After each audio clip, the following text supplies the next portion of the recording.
La tumba.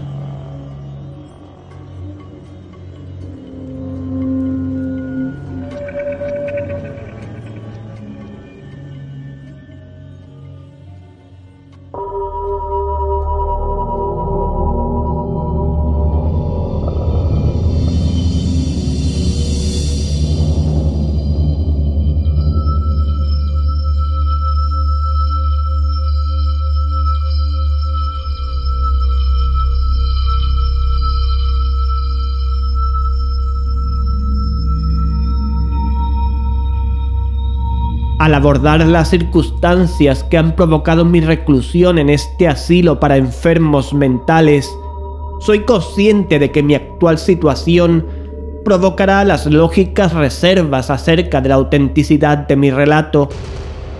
Es una desgracia que el común de la humanidad sea demasiado estrecha de miras para sopesar con calma e inteligencia ciertos fenómenos aislados que subyacen más allá de su experiencia común y que son vistos y sentidos tan solo por algunas personas psíquicamente sensibles. Los hombres de más amplio intelecto saben que no existe una verdadera distinción entre lo real y lo irreal, que todas las cosas aparecen tal como son tan solo en virtud de los frágiles sentidos físicos y mentales mediante los cuales las percibimos. Pero el prosaico materialismo de la mayoría tacha de locuras a los destellos de clarividencia que traspasan el vulgar velo del empirismo chabacano.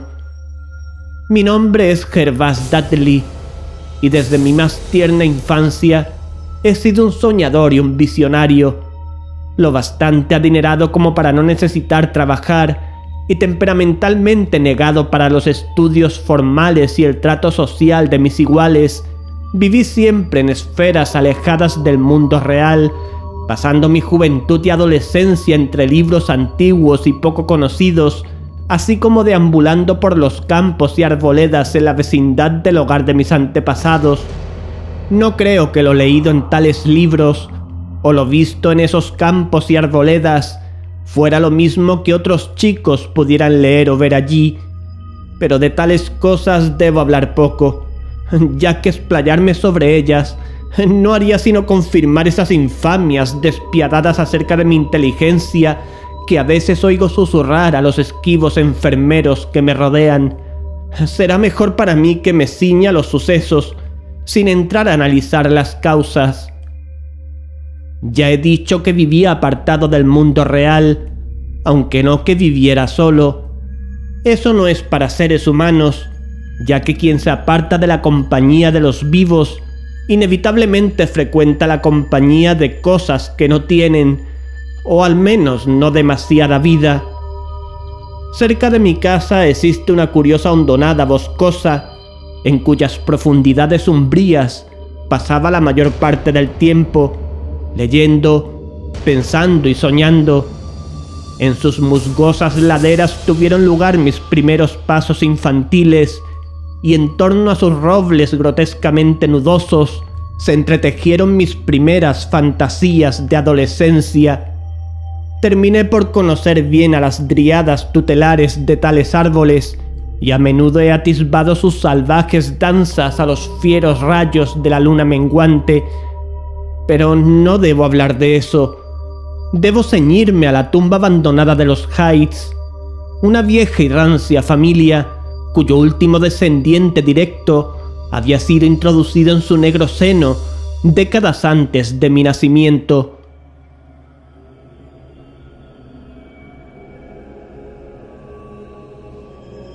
Esta cripta de la que hablo es de viejo granito, carcomido y descolorido por brumas y humedades de generaciones.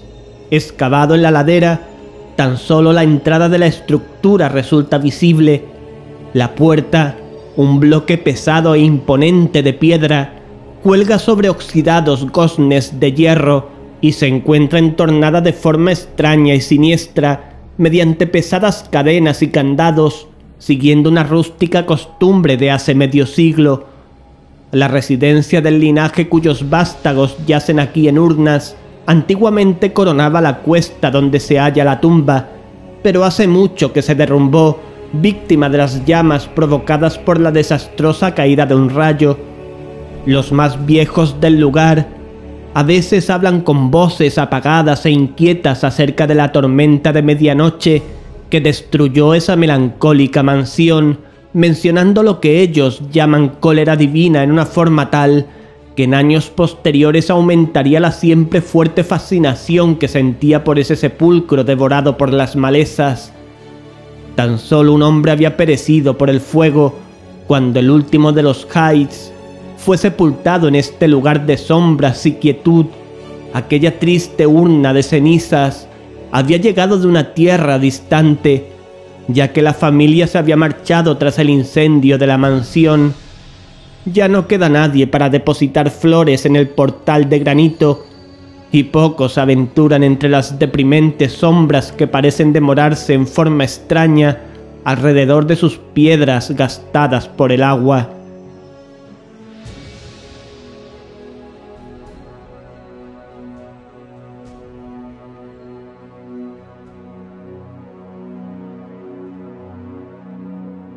Nunca olvidaré la tarde en que me encontré por primera vez con esa casa de muerte casi oculta. Era mediado el verano, cuando la alquimia de la naturaleza transmuta el paisaje silvestre en una vivida y casi homogénea masa de verdor, cuando los sentidos se ven intoxicados por oleadas de húmedo verdor y el aroma sutilmente indefinible de la tierra y la vegetación. En tales parajes la mente pierde la perspectiva. Tiempo y espacio se hacen vanos e irreales, y los sucesos de un pasado perdido laten insistentemente sobre la conciencia cautivada. Estuve vagabundeando todo el día a través de las místicas arboledas, pensando en cosas de las que no hace falta hablar y conversando con seres que no debo mencionar. A la edad de 10 años, yo había visto y oído multitud de maravillas ocultas para el vulgo, y era curiosamente viejo en ciertos aspectos. Cuando tras abrirme paso entre dos exuberantes zarzales, me topé bruscamente con la entrada de la cripta, yo no sabía lo que había descubierto. Los oscuros bloques de granito, la puerta tan curiosamente entreabierta y los relieves funerarios sobre el arco no despertaron en mí asociaciones tristes o terribles. Sobre tumbas y sepulcros ya era mucho lo que sabía e imaginaba, aunque por mi peculiar carácter me había apartado de todo contacto con camposantos y cementerios. La extraña casa de piedra en la ladera representaba para mí una fuente de interés y especulaciones, y su interior frío y húmedo, dentro del que vanamente trataba de ojear a través de la abertura tan incitantemente dispuesta, no tenía para mí connotaciones de muerte o decadencia. Pero de ese instante de curiosidad nació el loco e irracional deseo que me ha conducido a este infierno de reclusión. Asusado por una voz que debía proceder del espantoso corazón de la espesura, resolví penetrar aquellas tinieblas que me reclamaban, a pesar de las cadenas que impedían mi acceso. En la menguante luz del día, alternativamente sacudí los herrumbrosos impedimentos, dispuesto a franquear la puerta de piedra, e intenté escurrir mi magro cuerpo a través del espacio ya abierto, pero nada de todo esto resultó. Tras la curiosidad del principio, ahora me encontraba frenético, y cuando en el crepúsculo que avanzaba volví a casa, había jurado al centenar de dioses del bosque que a cualquier precio algún día me abriría paso hasta las oscuras y heladas profundidades que parecían reclamarme. El médico de barba gris que acude cada día a mi cuarto dijo una vez a un visitante que tal decisión representaba el comienzo de una penosa monomanía, pero esperaré el juicio final de los oyentes cuando éstos hayan sabido todo.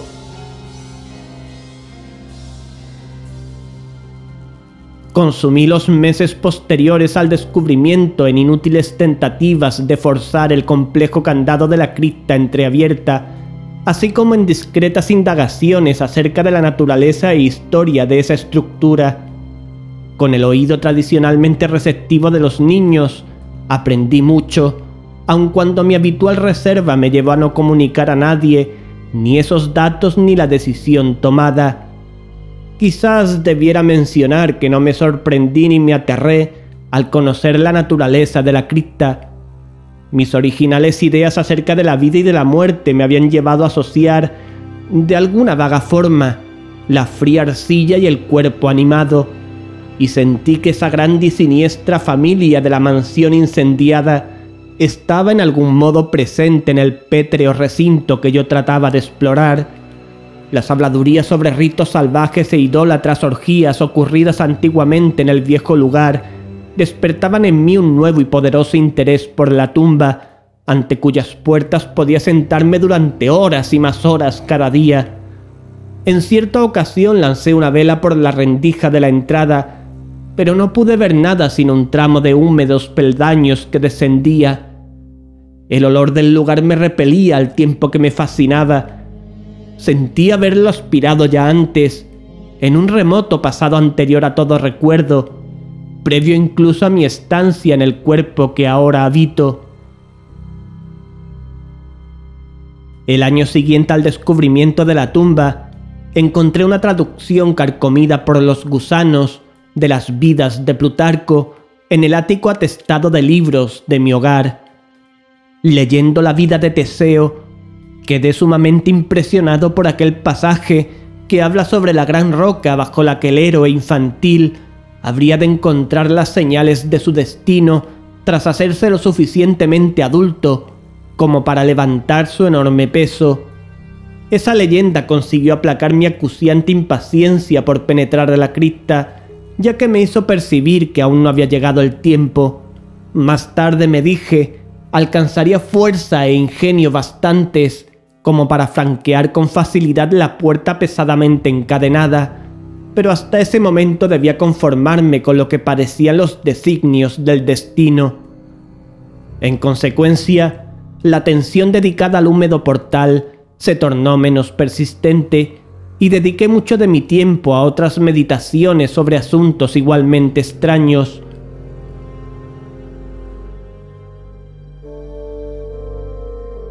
En ocasiones me levantaba sigilosamente durante la noche, saliendo a pasear por aquellos camposantos y cementerios de los que mis padres me habían mantenido alejado.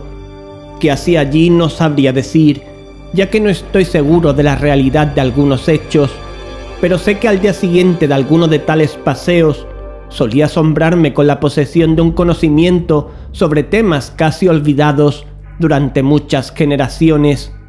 Fue durante una noche así que estremecí a la comunidad con una extraña hipótesis acerca del enterramiento del rico y famoso hacendado Brewster, una celebridad local sepultada en 1711 y cuya lápida de pizarra, ostentando el grabado de una calavera y dos tibias cruzadas, iba convirtiéndose lentamente en polvo. En un instante de infantil imaginación, juré no solo que el enterrador, Goodman Simpson, había hurtado sus zapatos con hebilla de plata, medias de seda y calzones de raso al muerto antes del entierro, sino que el mismo hacendado, aún vivo, se había girado por 2 veces en su ataúd cubierto de tierra el día después de ser sepultado. Pero la idea de penetrar la tumba nunca abandonó mis pensamientos, viéndose de hecho estimulada por el inesperado descubrimiento genealógico de que mis propios antepasados maternos mantenían un ligero parentesco con la familia de los Hydes, considerada extinta, el último de mi rama paterna. Yo era asimismo el último de ese linaje más viejo y misterioso. Comencé a considerar esa tumba como mía y a esperar con ansiedad el futuro, esperando el momento en que pudiera traspasar la puerta de piedra y descender en la oscuridad aquellos viscosos peldaños de piedra.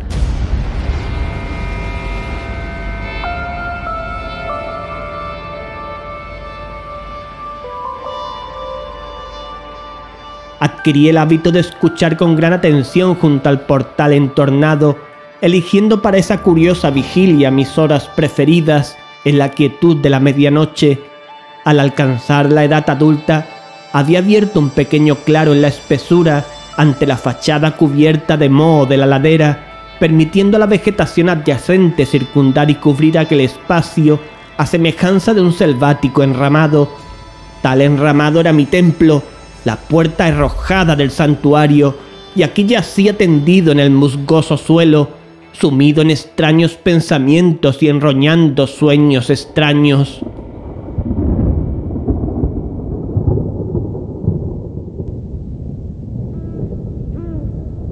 La noche de la primera revelación hacía bochorno. Debí quedarme dormido a causa del cansancio, ya que tuve la clara sensación de despertar al oír las voces.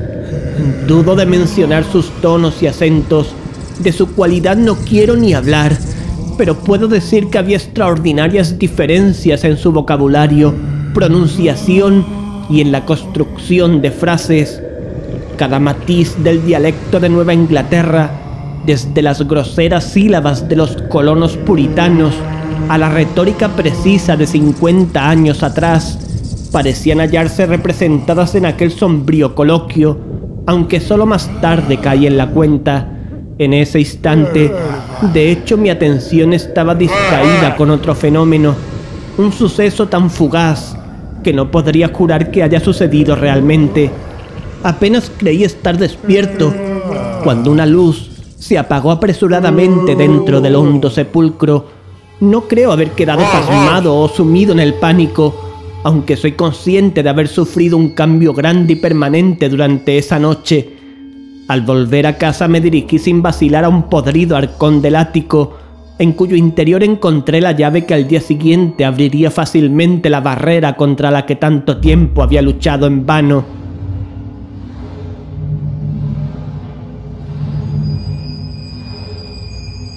Fue al suave resplandor del final de la tarde cuando por vez primera accedí a la cripta de la ladera abandonada. Un hechizo me envolvía y mi corazón latía con un alborozo que apenas puedo describir. Mientras cerraba a mis espaldas la puerta y descendía los pringosos escalones a la luz de mi solitaria vela, creí reconocer el camino, y aunque la vela chisporroteaba debido al sofocante ambiente del lugar, me sentía singularmente a gusto con aquel aire viciado como de osario. Mirando alrededor, columbré multitud de losas de mármol sobre las que reposaban ataúdes o restos de ataúdes. Algunos estaban sellados e intactos, pero otros casi se habían deshecho, dejando las manijas de plata y placas caídas entre algunos curiosos montones de polvo blancuzco.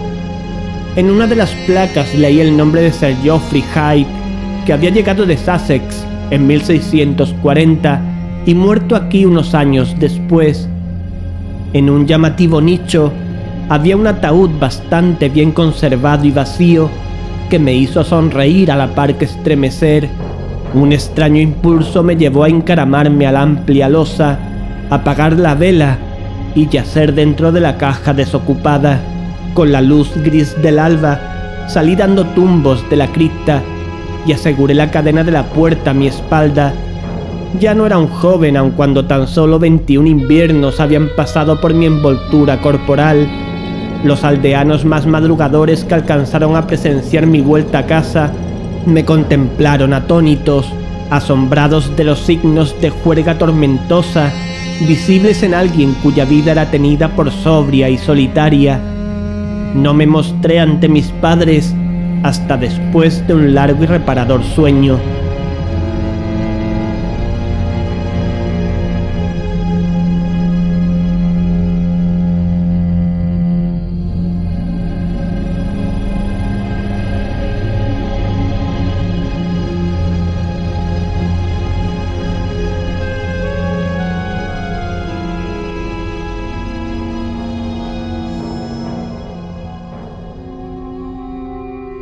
En adelante frecuenté cada noche la tumba, viendo, escuchando y realizando actos que jamás debo revelar.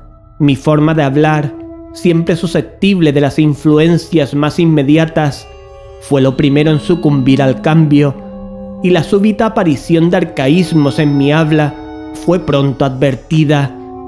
Más tarde, Mi conducta se tiñó de extraño valor y temeridad, hasta el punto de que inconscientemente comencé a adoptar la actitud de un hombre de mundo, a pesar de mi reclusión de por vida. Mi anteriormente silenciosa lengua se tornó voluble con la gracia fácil de un Chesterfield o el cinismo ateo de un Rochester. Mostraba una curiosa erudición completamente alejada de los saberes fantásticos y monacales de los que me había empapado en mi juventud, y cubría las hojas de guarda de mis libros con fáciles e improvisados epigramas que tenían influencias de Gay, Prior y los más vivos de los burlones y poetas augustos.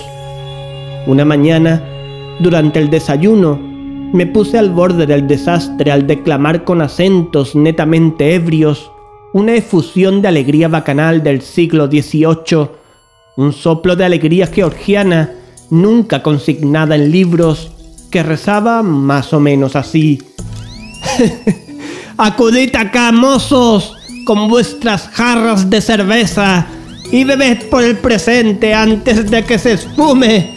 Apilad en vuestro plato una montaña de carne, pues el comer y el beber nos brinda alivio. Así que colmad vuestros vasos, ya que la vida pronto pasará.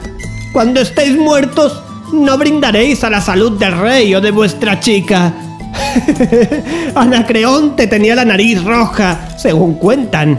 ¿Pero qué es una nariz colorada a cambio de estar alegre y vivaz? Dios me valga. Mejor rojo como estoy aquí que blanco como un lirio y muerto medio año. Así que Betty, mi dama, ven y dame un beso. En el infierno no hay hija de ventero que se te pueda comparar. El joven Harry se mantiene todo lo tieso que puede. Pronto perderá la peluca y caerá bajo la mesa. Pero colmad vuestras copas y hacerlas circular. Mejor bajo la mesa que bajo tierra. Así que reíd y gozad. Bebed sin cesar. Bajo 6 pies de tierra no será tan fácil el disfrutar. El diablo me confunda. Apenas puedo andar. Maldito sea si puedo tenerme en pie o hablar. Aquí, posadero, manda a Betty por una silla. Me iré a casa en un rato, ya que mi mujer no está. Así que echadme una mano. No me tengo en pie, pero contento estoy mientras me mantenga sobre la tierra. Por esa época comencé a albergar mi actual miedo al fuego y las tormentas. Antes indiferente a tales cosas, sentía ahora un inexplicable horror ante ellas, y era capaz de recogerme al rincón más profundo de la casa cuando los cielos amenazaban con aparato eléctrico. Uno de mis refugios favoritos durante el día era el ruinoso sótano de la mansión quemada, y con la imaginación podría pintar la estructura tal y como había sido antiguamente. En cierta ocasión asusté a un aldeano, conduciéndolo en secreto a un sombrío subsótano, cuya existencia me parecía conocer, a pesar del hecho de que había permanecido desconocido y olvidado durante muchas generaciones. Al final ocurrió lo que tanto había temido. Mis padres, alarmados por la alteración de ademanes y apariencia de su único hijo, comenzaron a ejercer sobre mis movimientos un discreto espionaje que amenazaba con conducirme al desastre. No había comentado a nadie mis visitas a la tumba, habiendo guardado mi secreto con religioso celo desde la infancia, pero ahora me veía obligado a guardar precauciones cuando deambulaba por los laberintos de la hondonada boscosa, ya que debía despistar a un posible perseguidor. Guardaba la llave de la cripta colgando de un cordel alrededor de mi cuello, cuya existencia tan solo era conocida por mí. Nunca saqué del sepulcro ninguna de las cosas que encontré entre sus muros. Una mañana, mientras salía de la húmeda tumba y cerraba las cadenas del portal con mano no demasiado firme, advertí en un matorral adyacente el rostro de un observador. Sin duda, el fin estaba cerca, ya que mi enramado había sido descubierto y el objeto de mis salidas nocturnas desvelado. El hombre no se me acercó, por lo que me apresuré a volver a casa en un esfuerzo por espiar lo que pudieran informar a mi preocupado padre. ¿Iban mis estancias más allá de la puerta encadenada a ser reveladas al mundo? Imaginé mi regocijado asombro cuando escuché al espía contar a mi padre con un precavido susurro que yo había pasado la noche en el enramado exterior a la tumba, con mis ojos sonolientos clavados en la hendidura que entreabría la puerta arrojada. ¿Mediante qué milagro se había visto engañado el observador? Ahora estaba convencido de que un agente sobrenatural me protegía. Envalentonado por tal circunstancia celestial, volví a visitar abiertamente la cripta, seguro de que nadie podría presenciar mi entrada. Durante una semana degusté al completo los placeres de ese osario común que no debo describir. Cuando aquello sucedió y me arrancaron de allí para traerme a este maldito lugar de pesar y monotonía.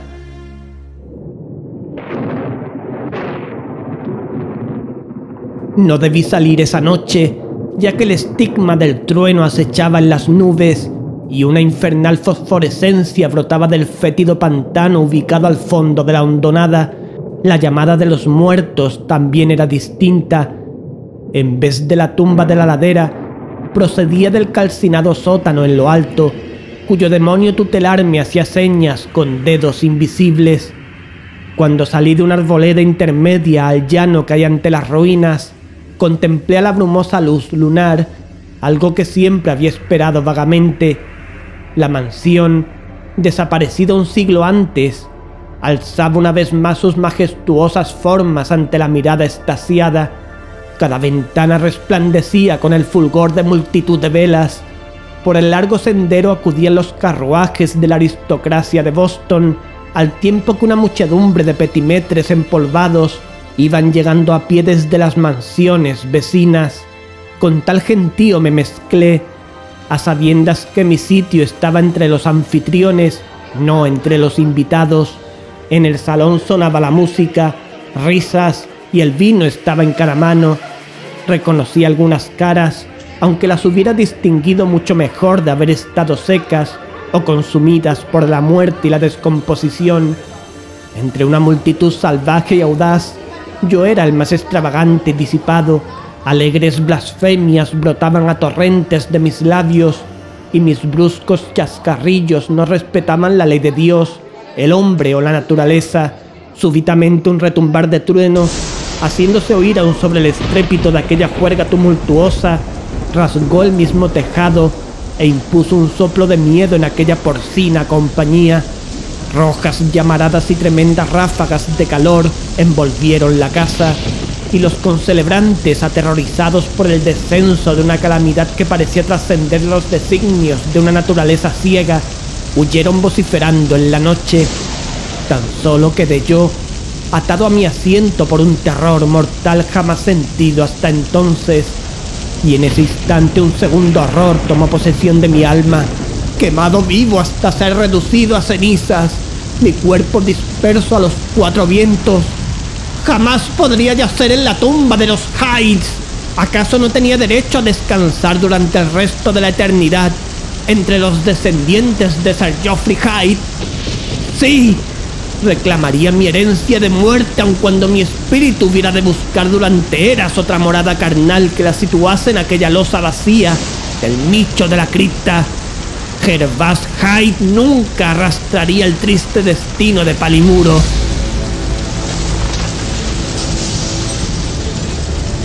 Mientras el espejismo de la casa ardiente se desvanecía, me encontré gritando y debatiéndome como un loco entre los brazos de dos hombres, uno de los cuales era el espía que me había seguido hasta la tumba. La lluvia caía a raudales y sobre el horizonte sur había fogonazos de los relámpagos que acababan de pasar sobre nuestras cabezas. Mi padre, con el rostro surcado de pesar, no hacía gesto mientras yo le pedía a voces que me dejara reposar en la tumba, advirtiendo con frecuencia a mis captores que me trataran con toda la delicadeza posible. Un círculo oscurecido en el suelo del arruinado sótano indicaba un violento golpe de los cielos, y en esa parte un grupo de aldeanos curiosos con linternas indagaban en una pequeña caja de antigua factura que la caída del rayo había aflorado a la luz. Cesando en mis inútiles y ahora sin objeto forcejeos, observé a los espectadores mientras examinaban el hallazgo y se me permitió participar de su descubrimiento. La caja, cuyos cerrojos habían sido rotos por el golpe que la había desenterrado, contenía multitud de documentos y objetos de valor, pero yo tan solo tenía ojos para una cosa. Era la miniatura en porcelana de un joven con una elegante peluca de rizos, ostentando las iniciales JH. El rostro era tal y como yo me veía, de suerte que bien pudiera haber estado contemplándome en un espejo.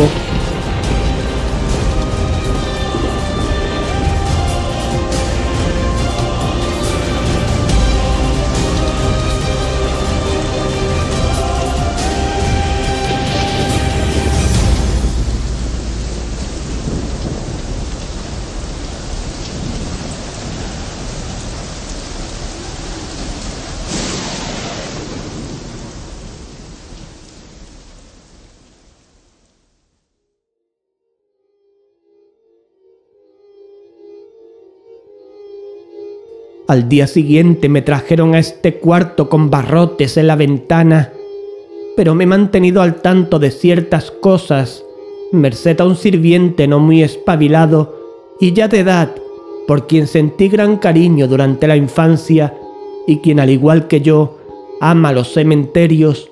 Lo que me he atrevido a contar de mis experiencias dentro de la cripta tan solo me ha brindado sonrisas conmiserativas.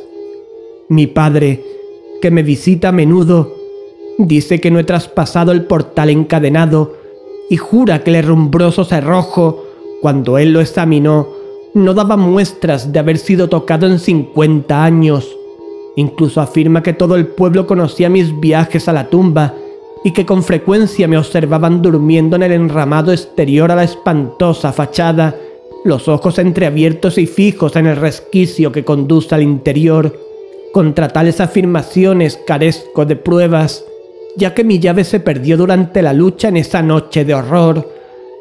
Las extrañas cosas del pasado que aprendí durante aquellos encuentros nocturnos con los muertos son atribuidos al fruto de mi codicioso e incesante ojear de los viejos volúmenes de la biblioteca familiar. De no haber sido por mi viejo criado Hiram, a estas alturas yo mismo estaría bastante convencido de mi propia locura. Pero Hiram, fiel hasta el final, ha tenido fe en mí y ha provocado lo que me lleva a publicar al menos parte de esta historia. Hace una semana forzó el cerrojo que aseguraba la puerta de la tumba perpetuamente entornada y descendió con una linterna a las sombrías profundidades. En una losa, en el interior de un nicho, descubrió un ataúd viejo, pero vacío, en cuya deslustrada placa reza esta simple palabra: Gervás. En ese ataúd y en esa cripta me ha prometido que seré sepultado.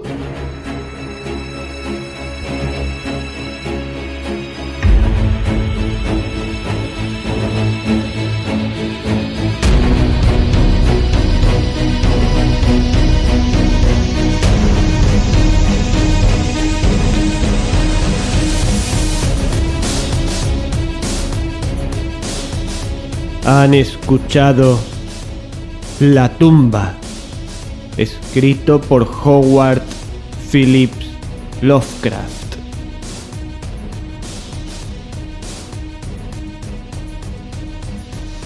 Voz masculina: Antonio Reverte Lucena. Montaje y masterización: Antonio Reverte Lucena.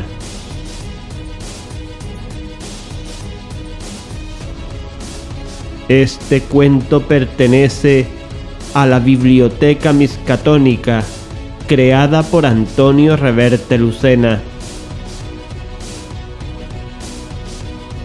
Antonio Reverte Lucena, 2015.